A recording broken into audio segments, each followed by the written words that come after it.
이스라엘 자손의 온 회중이 엘림에서 떠나 엘림과 시내산 사이에 있는 신광야에 이르니 애굽에서 나온 후 둘째 달 15일이라. 이스라엘 자손 온 회중이 그 광야에서 모세와 아론을 원망하여 이스라엘 자손이 그들에게 이르되 우리가 애굽 땅에서 고기 가마 곁에 앉아있던 때와 떡을 배불리 먹던 때에 여호와의 손이 죽었었더라면 좋았을 것을 너희가 이 광야로 우리를 인도하여 내어 이 온 회중이 줄여 죽게 하는도다. 그때 여호와께서 모세에게 이르시되 보라, 내가 너희를 위하여 하늘에서 양식을 비같이 내리리니 백성이 나가서 일용할 것을 날마다 거둘 것이라. 이같이 하여 그들이 내 율법을 준행하나 아니하나 내가 시험하리라. 여섯째 날에는 그들이 그 거둔 것을 준비할지니 날마다 거두던 것에 갑절이 되리라. 아멘. 우리 옆에 사람하고 인사하시겠습니다. 반갑습니다. 주님의 사랑으로 사랑합니다. 인사하시겠습니다. 남아메리카 칠레 북쪽에 아타카마라고 하는 사막이 있습니다. 이 사막의 길이가 얼마나 기냐면 1000km나 된다고 해요. 1000km. 그런데 이 아타카마 사막은 세상에서 가장 건조한 지역으로 유명하다고 합니다. 얼마나 건조한 땅이냐면 기상 관측 이래로.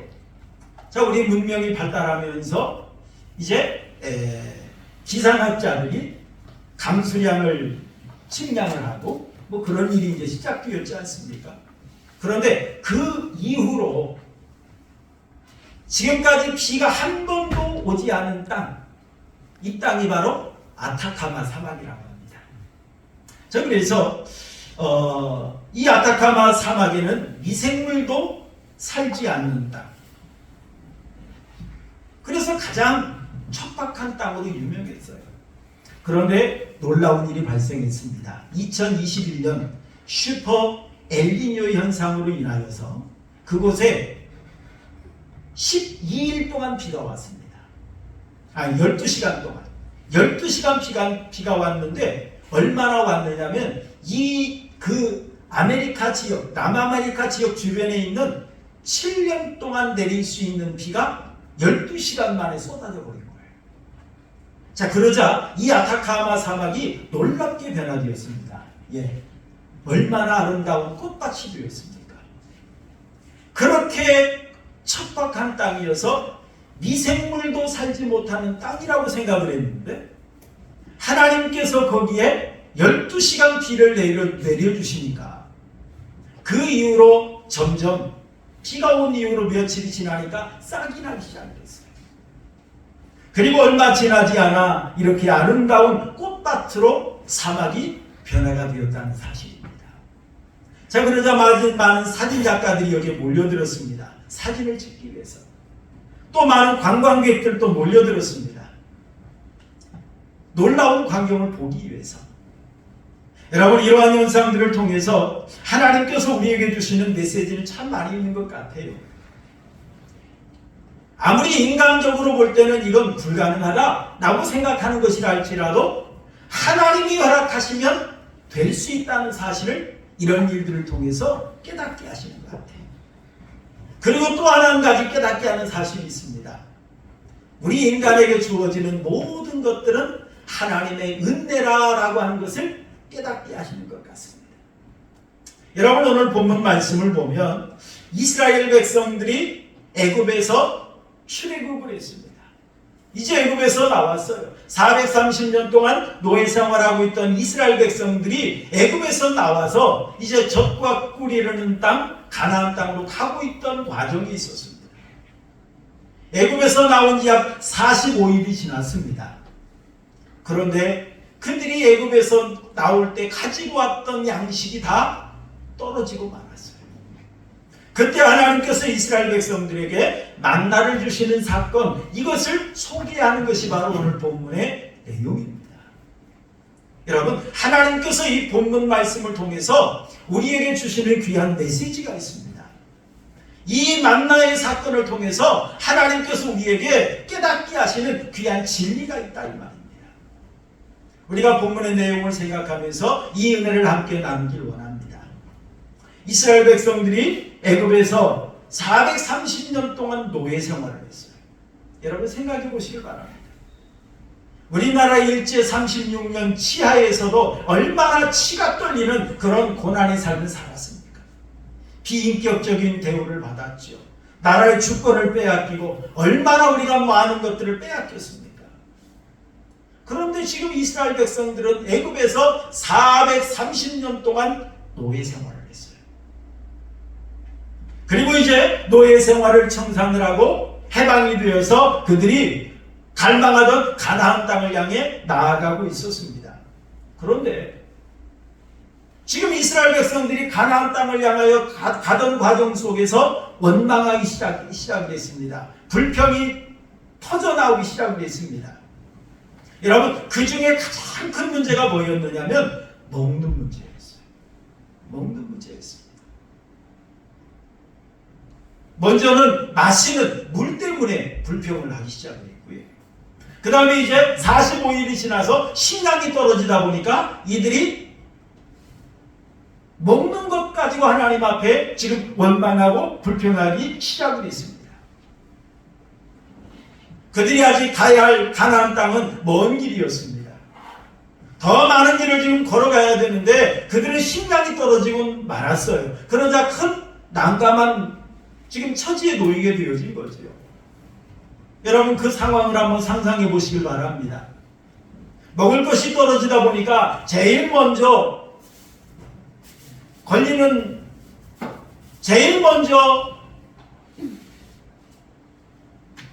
고통당하는 그런 존재가 누구겠습니까?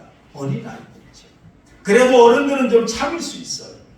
그런데 어린아이들은 먹을 것이 떨어지면 칭얼대기 시작합니다. 엄마 밥 줘, 아빠 밥 줘, 엄마 먹을 것 없어. 그러면서 칭얼대기 시작하죠. 뭐 어린아이들 뿐만이겠습니까? 어른들도 마찬가지지요. 어른들도 배고픈 건 마찬가지입니다. 그래서 먹을 것이 떨어지자 이스라엘 백성들 전체가 아우성치기 시작합니다. 이렇게 굶주리다가는 그들은 가나안 땅에 가기도 전에 그들은 광야에서 죽을 수밖에 없는 그런 상황이었습니다. 처음에는 해방이 되어서 젖과 꿀이 흐르는 가나안 땅을 향해 나아간다고 하니까 그들에게 희망이 싹 텄습니다. 그런데 그 희망은 사라지고 이제는 절망이 몰려오기 시작했던 것입니다. 여러분, 온 천지는 모래바다예요. 사막입니다. 광야예요. 거기에서 몇 사람도 아니라 장정만 60만 명이에요. 남녀노소를 합하면 200만 명이 넘는 엄청난 숫자예요. 이 엄청난 숫자가 어디에 가서 먹을 것을 구할 수가 있겠습니까? 전혀 이 먹거리 문제를 해결할 수 있는 가능성은 전혀 보이지 않았습니다. 그러자 이스라엘 백성들은 여기저기서 원망하기 시작했습니다. 불평하기 시작했습니다. 하나님께서 왜 우리를 여기까지 인도해서 여기서 죽게 하는가? 하나님을 원망합니다. 모세를 원망합니다. 그러면서 그들은 또 말을 합니다. 이제라도 애굽으로 돌아가자. 이제라도 애굽으로 돌아가자. 자, 그러면서 원망하기 시작했어요. 그때 하나님께서 이스라엘 백성들에게 이렇게 말씀하십니다. 우리 한번 읽어볼까요? 4절 말씀 우리 함께 보겠습니다. 4절 함께 봅니다. 시작. 그때에 여호와께서 모세에게 이르시되 보라 내가 너희를 위하여 하늘에서 양식을 비같이 내리리니 백성이 나가서 일용할 것을 날마다 거둘 것이다. 이같이 하여 그들이 내 율법을 준행하나 아니하나 내가 시험하리라 라고 말씀하셨습니다. 지금 하나님께서 모세를 통해서 이스라엘 백성들에게 말씀하십니다. 보라, 내가 너희를 위하여 하늘에서 양식을 비같이 내리겠다 라고 말씀하십니다. 자, 이것이 뭐냐면 여러분 만나입니다. 만나. 이 만나라고 하는 것은 히브리어로 만이라는 단어인데요. 이 만이라는 이 단어는 마흐에서 유래된 그런 말입니다. 이 마흐라고 하는 말은 무슨 뜻이냐면 이것이 무엇이냐 그런 뜻이에요. 하나님께서 이스라엘 백성들에게 광야에서 만나를 하늘에서 내려주셨어요. 그러자 이스라엘 백성들이 이 모습을 보고 깜짝 놀라면서 이것이 무엇이냐? 그렇게 말을 한 거예요. 그래서 여러분 이것이 만나란 그런 이렇게 부르게 된 겁니다. 여러분 이것이 무엇이냐? 라고 하는 이 말은 어떤 의미겠습니까? 이게 어디서부터 왔냐? 이것을 주신 분이 누구냐? 그런 의미예요. 이것이 무엇이냐? 그래서 이스라엘 백성들은 이 만나를 볼 때마다 자기들이 수고해서 얻은 것이 아니거든요. 자기들이 열심히 씨앗을 뿌리고 물을 주고 농사지어서 얻은 것이 아니라 하나님께서 주신 거예요. 거저 주신 거예요. 이걸 볼 때마다 그들은 하나님이 우리에게 주셨구나, 하나님의 은혜였구나, 이걸 생각해야 되는데 이스라엘 백성들은 처음에는 깜짝 놀랐어요. 이것이 어디서 왔느냐? 처음에는 감격도 했어요. 그런데 시간이 지나면 어떻습니까? 사람들은 모든 것을 당연시 여깁니다. 당연시 여깁니다. 우리가 그래서 어떤 원조하는 사람들, 도와주는 사람들, 구제 사업하시는 분들의 이야기를 들어보면 항상 똑같은 말을 하는 것을 들을 수가 있어요. 처음에 도와주면 너무너무 고맙게 생각한대요. 그런데 나중에 도와주다 보면 나중에는 왜 안 주느냐고 불평을 한대요. 당연히 너는 나에게 줘야 되는데 왜 안 주니? 그러면서 원망을 한다는 거예요. 감사한 마음은 사라진다는 거예요. 지금 이스라엘 백성들 보면 어떻습니까? 지금 이 만나를 주시기 전에는 그들은 광야에서 굶어 죽어야만 하는 그런 상황이에요. 그런데 하나님께서 그들에게 은혜를 주셔서 만나를 주셨습니다. 처음에는 너무너무 깜짝 놀랐어요. 너무너무 놀라웠어요. 그런데 시간이 지나니까 당연시 여기는 거예요. 사실 하나님께서 이 만나의 사건을 통해서 우리에게 주시는 메시지가 있습니다. 그것이 뭐냐면 우리가 먹고 사는 양식은 땅에서 나는 것처럼 우리가 생각할 수 있어요. 특히 우리 농사 지어 보셨던 분이나 농사 지으신 분들 보면 어떻습니까? 열심히 땅을 갈고 씨앗을 뿌리고 농사 짓지 않습니까? 그러다 보니까 우리가 땅에서 나는 것을 먹고 사는 것처럼 생각을 해요. 그런데 여러분, 우리가 한 번 더 깊이 생각해 보면 우리는 땅에서 나는 것을 먹고 사는 것이 아니라 하늘에서 주어지는 것을 먹고 산다는 사실을 여러분 믿으시길 바랍니다. 조금 전에 우리 아타카마 사막 이야기를 살펴보았지 않습니까? 척박한 땅이었어요. 기상관측 이래로 피가 한 번도 오지 않은 땅이었어요. 그런데 하나님께서 12시간 피를 쏟아 부어주니까 꽃밭으로 변화되잖아요. 땅이 꽃을 피게 하는 게 아니에요. 땅이 열매를 맺게 하는 게 아니에요. 하늘에서 비를 부어주어야만, 하늘에서 은혜를 주어야만 싹이 나고 꽃이 피더라는 거예요. 열매가 맺혀지더라는 거예요. 여러분, 하나님께서 이 만나를 통해서 이스라엘 백성들에게 지금 깨닫게 해주시는 것이 있습니다. 너희는 땅의 양식 때문에 지금 원망하고 불평하느냐? 너희는 땅의 양식을 먹고 사는 존재가 아니야. 너희는 하늘에서 주시는 양식, 하늘에서 주시는 은혜를 먹고 사는 존재야 라고 하는 걸 깨닫게 하기 위해서 하나님께서 이스라엘 백성들에게 이 만나를 주신 것입니다. 우리 성경을 한번 읽어볼까요? 여러분, 시편 78편 24절 25절 함께 보겠습니다. 시편 78편 24절 25절 시작. 그들에게 만나를 비같이 내려 먹이시며 하늘 양식을 그들에게 주셨나니 사람이 힘센 자의 떡을 먹었으며 그가 음식을 그들에게 충족히 주셨도다 라고 말했습니다. 하나님께서 분명히 말씀하십니다. 만나를 주시면서 뭐라고 말씀하시느냐? 이는 하늘 양식이다. 이렇게 말씀하십니다. 하늘 양식이다. 여러분 시편 105편 40절과 함께 보겠습니다. 시편 105편 40절 시작. 그들이 구한즉 매출하기를 가져오시고 또 하늘의 양식으로 그들을 만족하게 하셨도다 라고 말씀했습니다. 여러분 이를 통해 우리가 분명히 알 수 있는 것은 여러분 만나는 인간이 만들어낸 것이 아닙니다.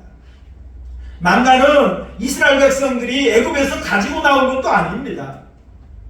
만나는 광야 어떤 열매에서 나무에서 어떤 열매로 딴 것도 아닙니다. 이 만나는 하늘에서 내려주신 하나님의 양식이었어요. 하나님의 은혜였습니다. 그러므로 우리가 이 땅에 사는 것은 육의 양식으로 사는 것이 아니라 하늘의 양식으로 사는 것인 줄 여러분 믿으시길 바랍니다. 우리는 어떤 인간의 노력으로 인간의 어떤 힘으로 살아가는 것이 아니라 하나님의 은혜로 살아간다는 사실을 여러분 믿으시길 바랍니다. 우리가 오늘 이 땅에 살아가는 것은 전적인 하나님의 은혜로 살아가는 거예요. 여러분 우리는 종종 밥을 먹어야 산다라고 말을 합니다. 밥을 먹고 산다 이렇게 또 말을 또 하지요. 그런데 여러분 우리가 오늘 말씀을 통해 분명히 다시 한번 생각해보고 고백할 것은 우리는 밥을 먹고 사는 존재가 아니라 은혜를 먹고 사는 존재랍니다. 은혜를 먹고 사는 존재. 여러분 내가 열심히 노력해서 돈을 벌어서 지금까지 먹고 살았어요. 그런데 여러분 내가 벌었습니까? 한번 생각해 볼까요? 나에게 주어진 건강, 나에게 주어진 탤런트, 재능, 나에게 주어진 시간, 내가 노력해서 얻은 것인가요? 전적인 하나님의 은혜예요. 하나님이 나에게 주신 은혜입니다. 여러분 내가 남들보다 지혜롭습니까? 그 지혜를 주신 분도 하나님이십니다. 여러분 이스라엘 백성들이 광야에서 처음 만나를 볼 때는 어떻습니까? 참 놀라웠지요. 깜짝 놀랐어요. 그래서 이것이 무엇이냐? 라고 생각했는데 그렇죠. 먹을 때는 얼마나 고마웠겠습니까? 하지만 시간이 지나다 보니까 당연히 여겨요. 당연히 내 거야. 우리에게 주어진 거야. 당연시 여겼습니다. 그래서 나중에는 시간이 지나 어떻습니까? 하나님 앞에 원망하죠. 하나님 왜 만나만 주십니까? 한 음식 계속 먹으면 질리잖아요. 하나님 고기도 주시고요, 야채도 주시고요, 맛있는 것 좀 주세요. 왜 만나만 주세요? 얼마나 불평했습니까? 정말 이 만나 하나만으로도 얼마나 감사해요. 그들은 지금 굶어 죽어야만 했던 존재잖아요. 그런데 이 만나 주신 것만으로도 감사하고 하나님을 찬양해야 되는데 그들은 만나를 나중에는 당연시 여기면서 원망하고 불평하잖아요. 여러분 오늘이라는 시간, 오늘 우리에게 주어진 이 오늘이라는 시간, 여러분 이게 얼마나 소중한 시간입니까? 지난밤에 오늘 초대받지 못한 사람들이 많이 있습니다. 우리 몇 분에 몇 초에 한 사람씩 사망을 하잖아요. 여러분 하나님의 은혜가 아니면 오늘을 우리가 맞이할 수 없어요. 주무시다가 돌아가신 분들이 한두 분이 아니잖아요. 오늘 아침에 깨어나지 못한 분이 얼마나 많이 있습니까? 여러분 당연시 여겼던 오늘 아침, 이게 바로 하나님의 은혜라는 거예요. 하나님의 은혜입니다. 여러분 우리가 코로나19를 겪으면서 정말 우리 주위에 주어진 은혜가 얼마나 많은가, 얼마나 큰가라고 하는 걸 우리가 느껴볼 수 있었잖아요. 정말 우리가 남들하고 같이 부담 없이 만나고 대화하고, 정말 우리가 마음껏 교회에서 모여서 찬송하고 기도하고 말씀 들을 수 있다는 게 얼마나 귀한 것인지를 우리가 코로나를 통해서 경험했잖아요. 어찌 보면 우리가 예배하는 것이 귀찮고 교회 나가는 것이 부담스럽고 그러겠지만, 그렇게 또 생각할 때도 있었을 거예요. 하지만 하나님 앞에 모여서 예배 한 번 드린다는 것이 얼마나 소중한지 우리가 코로나를 통해 경험했잖아요. 제가 코로나 기간에 한 나이가 거의 90된 할머니를, 권사님을 만나서 대화한 적이 있는데요. 목사님, 교회 가고 싶어요. 교회 못 간 지 1년 반이 넘었어요. 못 오게 해요. 가고 싶은데도 못 오게 한다는 거예요.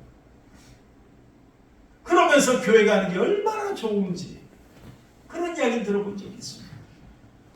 여러분, 우리 몸에 피가 흐르는 거 그저 그냥 당연시 우리가 생각을 하지요. 그런데 여러분, 우리 몸에 잘 흐르던 피가 딱 막히면 어떻게 됩니까? 어떤 분은 심장마비로 돌아가시는 분, 어떤 분은 뇌경색으로 오시는 분. 이게 얼마나 당연시 여겼던 것이 얼마나 소중한지를 우리 깨닫지 않습니까? 사실 여러분, 우리 한국교회가 막 부흥을 하면서 각 교회마다 부흥성회를 했어요.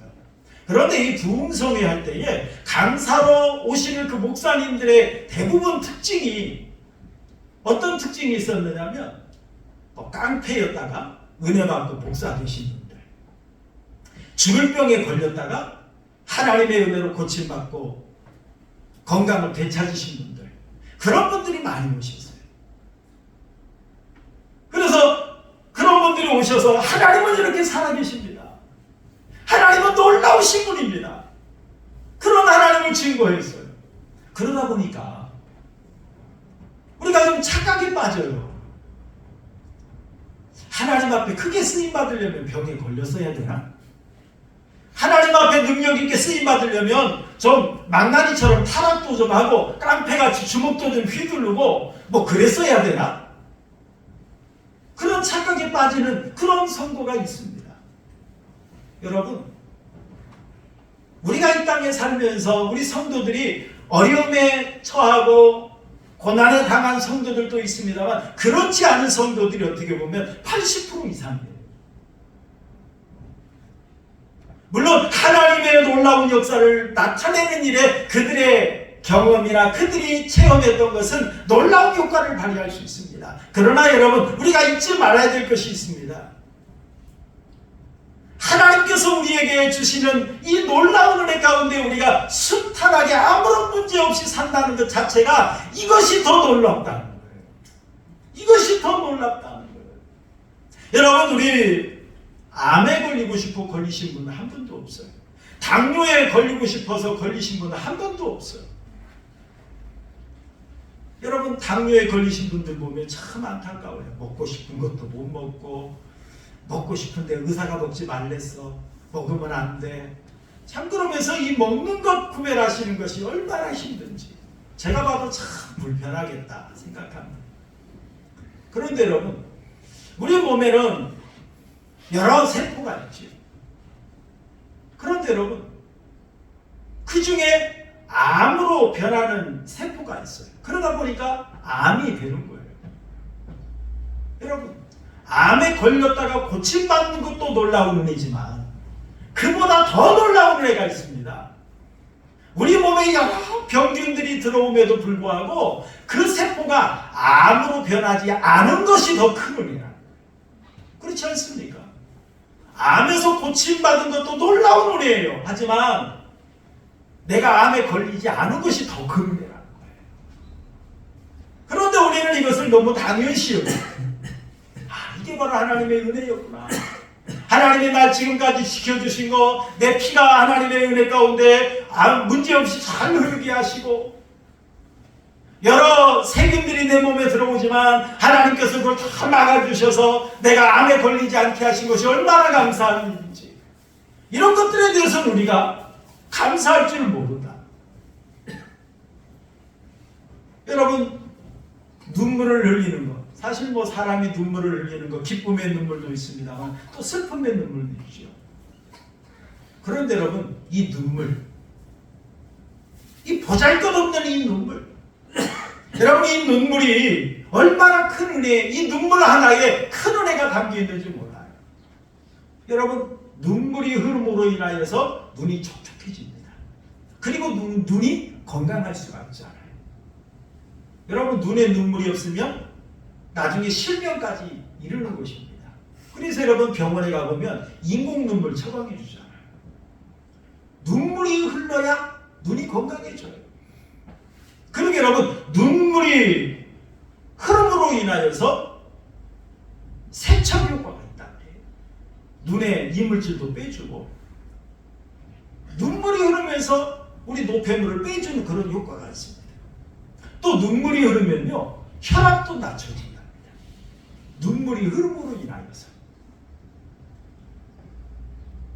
그래서 울고 나면 차분해지잖아요. 여러분, 아무것도 아닌 것 같은데 이 눈물 하나만 봐도 여기에 놀라운 하나님의 은혜가 담겨 있음을 우리는 발견해 볼 수가 있습니다. 여러분, 과학자들은 당연히 생각하는 것들에서 어떤 법칙을 찾아내요. 어떤 걸 발견해냅니다. 그게 바로 발명이에요. 여러분, 시인은 당연한 것에서 아름다움을 찾아내고 노래합니다. 그렇다면 여러분, 우리 성도들은 어떻습니까? 당연한 것에서 하나님의 은혜, 하나님의 손길을 발견하고 찬양하는 것, 이게 바로 여러분 성도인 줄 믿으시기 바랍니다. 그래서 우리가 예배하는 거예요. 그래서 우리가 예배하는 겁니다. 여러분, 지혜의 왕이었던 솔로몬 어떻습니까? 지혜뿐만 아니라 세상의 부귀 영화 모든 걸 다 누렸어요. 그래서 여러분, 전도서 1장 16절 말씀을 보면 우리 함께 한번 읽어볼까요? 전도서 1장 16절 시작. 내가 내 마음속으로 말하여 이르기를 보라, 내가 크게 되고 지혜를 더 많이 얻었으므로 나보다 먼저 예루살렘에 있던 모든 사람들보다 낫다 하였나니 내 마음이 지혜와 지식을 많이 만나 보았으리로다 라고 말을 했어요. 솔로몬이 스스로 생각해도 얼마나 지혜로웠던지 지금까지 예루살렘에 있던 모든 사람들보다도 내가 더 지혜로웠다는 거예요. 스스로 고백했습니다. 얼마나 귀한 이 놀라운 역사입니까? 이렇게 지혜로웠던 이 솔로몬이 분명하게 고백합니다. 여러분, 시편 127편은 솔로몬이 지은 시입니다. 1절 2절 한번 읽어볼까요? 시편 127편 1절 2절 시작. 여호와께서 집을 세우지 아니하시면 세우는 자의 수고가 헛되며 여호와께서 성을 지키지 아니하시면 파수꾼의 깨어있음이 헛되도다. 너희가 일찍 일어나고 늦게 누우며 수고의 떡을 먹음이 뭐하도다? 헛되도다. 그 지혜로웠던 솔로몬이 나중에 깨달았어요. 세상의 모든 것을 누리면서 살면서 깨달은 것이 뭐냐면은 여호와께서 집을 세워주지 않으시면 세우는 자의 수고가 헛되다. 하나님의 은혜가 아니면 모든 것들은 헛되다. 이런 고백을 할 수밖에 없었습니다. 자기가 다 모든 것도 해봤어요. 지혜를 가지고 이렇게도 해보고 저렇게도 해보고 이것도 해보고 저것도 해봤어요. 그런데 결국에 자기가 고백할 수밖에 없는 것은 모든 것은 하나님의 은혜였노라고, 모든 것은 하나님의 역사였노라고 솔로몬 고백할 수밖에 없었다는 사실입니다. 여러분, 레나 마리아라고 하는 사람이 있습니다. 이 사람은 1968년 두 팔 그리고 한쪽 다리가 없는 상태에서 태어났습니다. 왼쪽 다리만 있는 그런 여인입니다. 이 레나 마리아는 한쪽 다리밖에 없는 장애인임에도 불구하고 스웨덴 수영 국가대표였어요. 그리고 화가, 찬양대 지휘자, 가수, 작곡가, 그러면서 여러 가지 활동을 했던 그런 여인입니다. 우리나라에도 방문을 해서요. KBS 1TV에서 하는 열린음악회에서도 나와서도 하나님을 찬양했어요. 나 같은 죄인 살리시 주의 놀라와, 그러면서 하나님을 찬양했는데, 어찌 보면 인간적으로 보면은 남들이 다 가진 두 팔 없잖아요. 남들이 다 가진 오른발 없잖아요. 그런데 뭐가 그렇게 하나님의 은혜가 놀랍겠습니까? 그럼에도 불구하고 전 세계를 다니면서 하나님의 은혜는 놀랍다고 찬양하는 그런 찬양 사역자예요.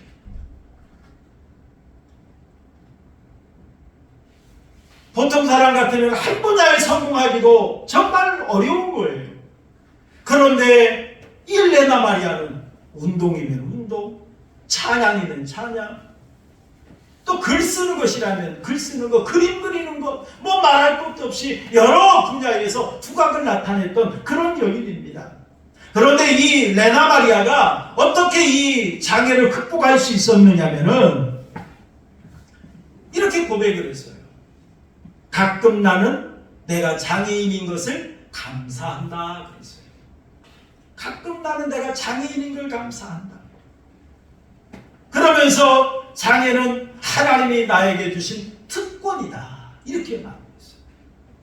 사실 여러분, 이런 고백이 가능할까요? 인간적인 생각에서 어떻게 장애인인 걸 감사할 수 있어요? 어떻게 장애인인 것이 특권이에요? 그런데 이 레나 마리아는 이 장애 속에서 하나님을 만난 거예요. 모든 것이 하나님의 은혜라는 걸 깨닫게 된 거예요. 왜요? 생각해 보시기 바랍니다. 남들 다 있는데 나만 없어요. 그러다 보니까 불편함을 느끼지요. 왜 나에게는 없을까? 남들이 생각하지 못했던 것들을 생각해요. 그러면서 모든 것은 하나님의 은혜였구나 깨달을 수밖에 없는 거예요. 이 레나 마리아가 한쪽 다리로 일어서는데 3년이 걸렸다. 우리 정상인은 어떻습니까? 어린아이들 보면 돌 때 보면 다 쓰잖아요. 보통 돌이 되면 다 서요. 그런데 이 레나 마리아는 한쪽 다리로 서는데 3년이 걸렸다. 그리고 혼자 자기 한쪽 다리로 옷을 입는데 12년이 걸렸대요. 여러분, 우리가 편안하게 옷 입을 수 있다는 게 얼마나 참 이게 감사한 일입니까?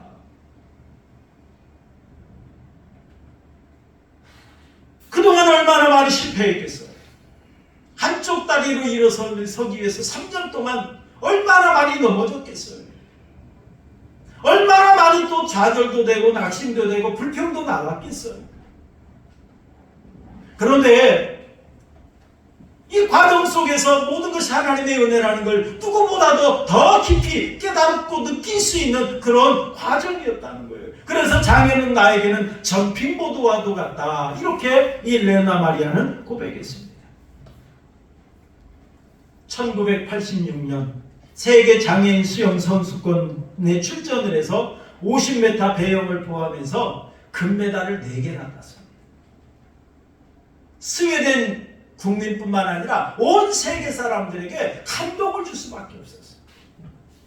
그때도 내게 능력 주시는 자 안에서 내가 모든 걸 할 수 있느냐, 그러면서 하나님의 은혜를 나타냈던 사람이 바로 이게 레나 마리아입니다. 여러분, 이 레나 마리아만 바라만 봐도 내가 건강하다는 것이 얼마나 은혜인 걸 우리 느낄 수가 있잖아요. 그렇지 않습니까? 저는 참 감사한 것은 다른 사람들도 많은 달란트가 있겠습니다만 저에게 하나님께서 많은 달란트를 주셨어요. 참 얼마나 감사한지 몰라요. 여러분, 이를 통해서 하나님께서 우리에게 분명히 깨닫게 하십니다. 여러분, 우리는 하나님의 은혜로 살아가는 사람들이라는 거예요. 내 노력으로, 내 의지로, 내 열정으로 그렇게 살아가는 것이 아니라 하나님의 은혜로 살아가는 사람들이다 라고 하는 걸 하나님은 우리에게 오늘도 깨닫게 해주는 것입니다. 사랑하는 성도 여러분, 하나님께서는 오늘도 우리에게 놀라운 은혜를 베풀어 주고 계세요. 건강하게 내 몸에 피가 흐르게 하십니다. 내가 알지 못하는 그런 많은 놀라운 은혜들로 오늘도 하나님은 나를 지키시고 인도하시고 역사하고 계세요. 내가 모르지 하나님은 놀랍게 역사하고 계시는 거예요. 사랑하는 성도 여러분, 이런 하나님의 역사를 여러분 믿으시고 오늘도 은혜 중에 나를 살게 하신 하나님, 오늘도 은혜 중에 예배하게 하신 하나님, 오늘도 은혜 중에 사명 감당하게 하시고 하나님 앞에 살아가게 하신 하나님, 여러분 이 은혜를 생각하면서 하나님을 찬양하시고 정말 하나님의 영광 위에 살아가는 우리 한국의 성도님들의 삶이 되시기를 주님의 이름으로 축원합니다. 우리 말씀 생각하는